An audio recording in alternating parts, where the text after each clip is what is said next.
On today's episode, I hunt down a coolant leak issue, and I'm also going to tidy up the wiring harness since doing the Y8 swap. So you guys saw it, we finally got this thing running right again. Ended up being a fuel pump issue that was causing my low RPM sputtering with my new Y8. But first things first, I want to let you all know that we do have a new batch of stickers in. It's the red Refined Movement logo 4x4 vinyl sticker that y'all can pick up in our web store, the link below in the description.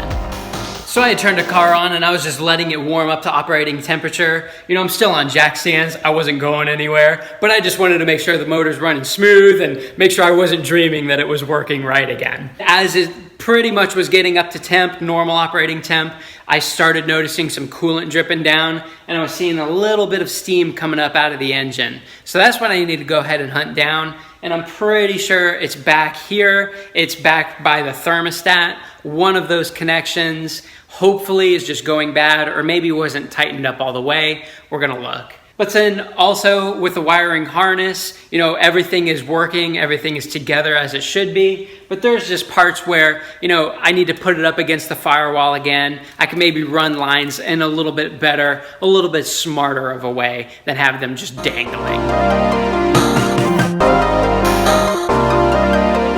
So everything's pretty much dried up on the trans case and the block there. And one thing I noticed is down through here, there's a puddle of where the coolant was going. Let me show you. When you look down under the car, see it's still a bit there where it was coming from right up under there.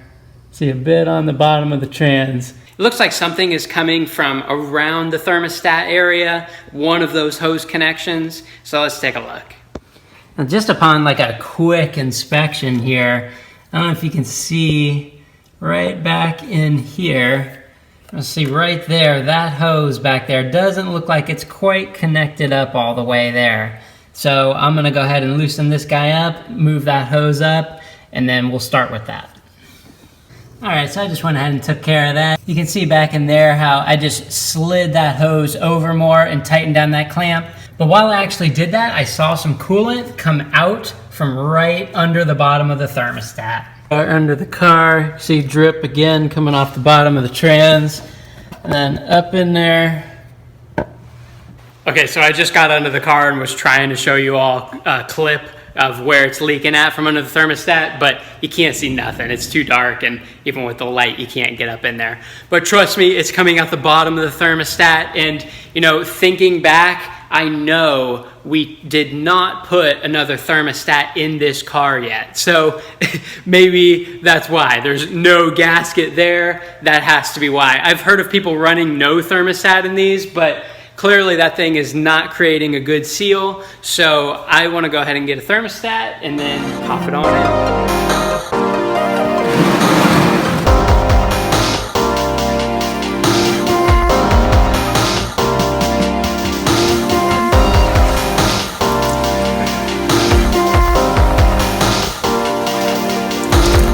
Just got back from the auto parts store and I got this OE style thermostat with the gasket, which I definitely need because I'm pretty sure not having that gasket in there is what's causing that leak.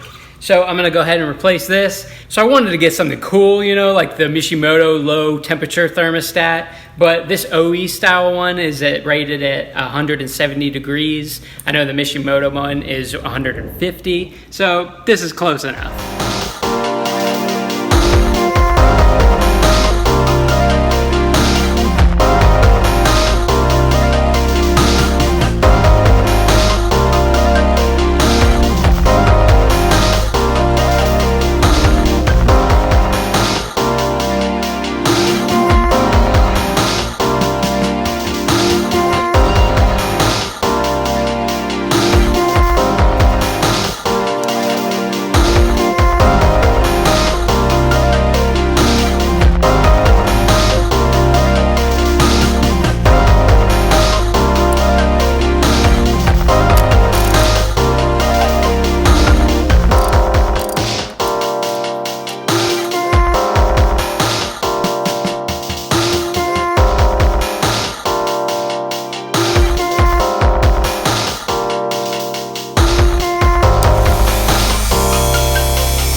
guys, so this is being crazy. These two 10 millimeters here, they're on the thermostat housing that I need to take off, are so completely stripped, man. Like, I don't know if you can see that. I tried making a cut and then trying to knock it loose. It's not happening. I'm gonna take out the whole thermostat housing as well as the water pipe. So that means disconnecting these lines back here. Now I know some of you are probably like, dude, like that is so stupid. Like just knock off the bolts. Like I get it. I don't really feel comfortable doing that, you know, shaving off the head of the bolt and then drilling out the hole, because I don't want all that stuff going into my cooling system and sitting down at the bottom of wherever, you know, I don't want it running through there or getting stuck. And you know, one thing I realized is this is the D16 Z6 striking again. Let me show you.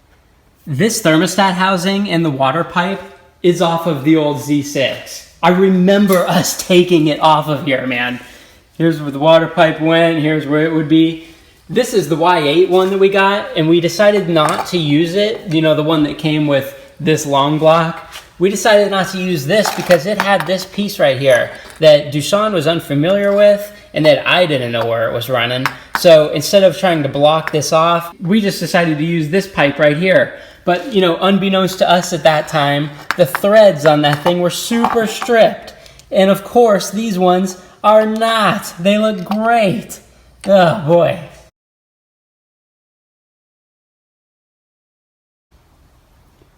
All right, got the water pipe out.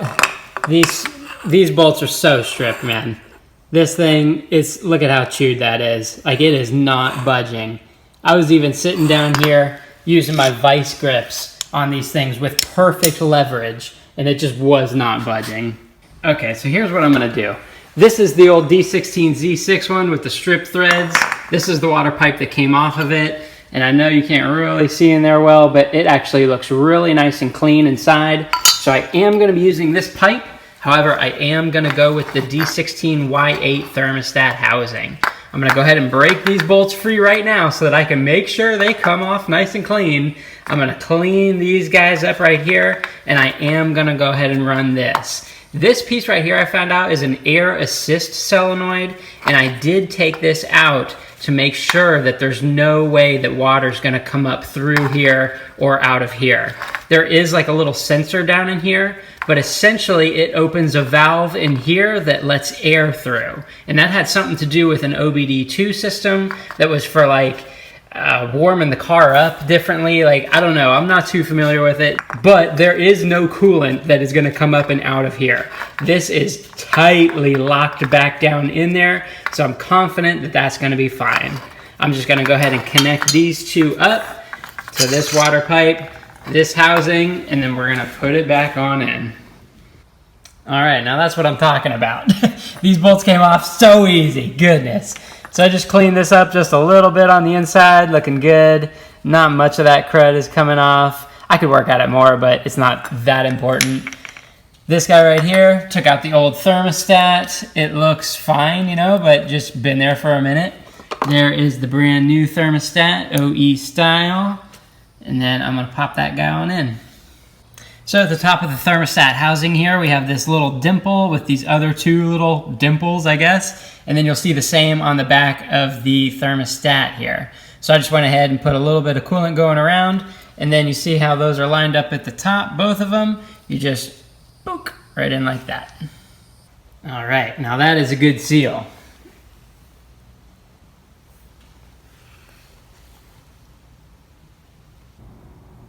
All back together, 10 millimeters, just tightened on, you know, they're firm, but they're not killed on there. That way I'm not gonna strip them.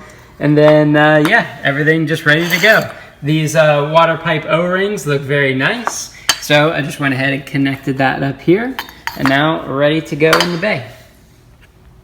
All right, so I didn't bother showing you the process because I thought it would take forever, but that actually wasn't that bad.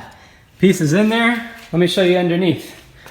Looking up at the back of the block here, you see the water pipe there just to the left of the oil filter. That little thing hanging down. It's in there. It's in there good.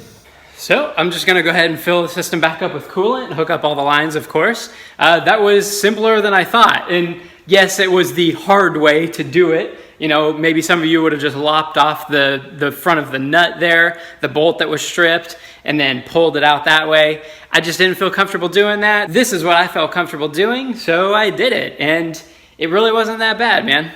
Whew. All right, so everything's tightened back down. Let me show you. Got the upper hose connected back up. Now this is the piece right here, you know, that we were concerned about with the whole time before, and the reason why we didn't run this housing in the first place, this air assist valve. But that thing is tight on there. I'm confident in that, and like I said, coolant should not be flowing through here, so we'll put that to the test.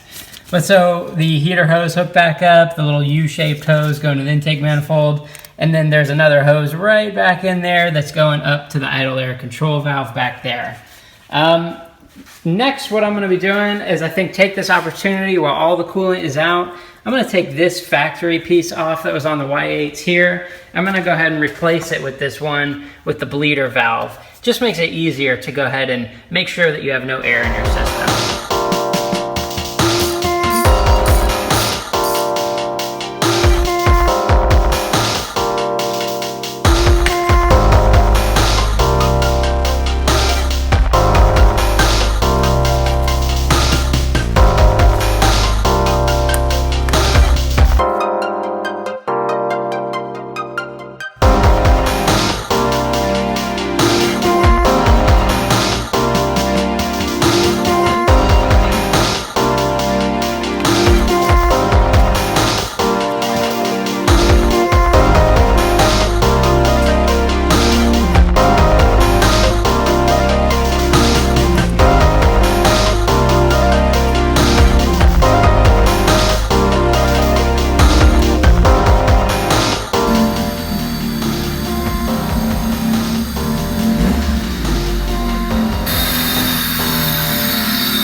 All right, you guys, so just ran the car and warmed it up to normal operating temp, and everything seems to be good. Coolant is holding. Woohoo!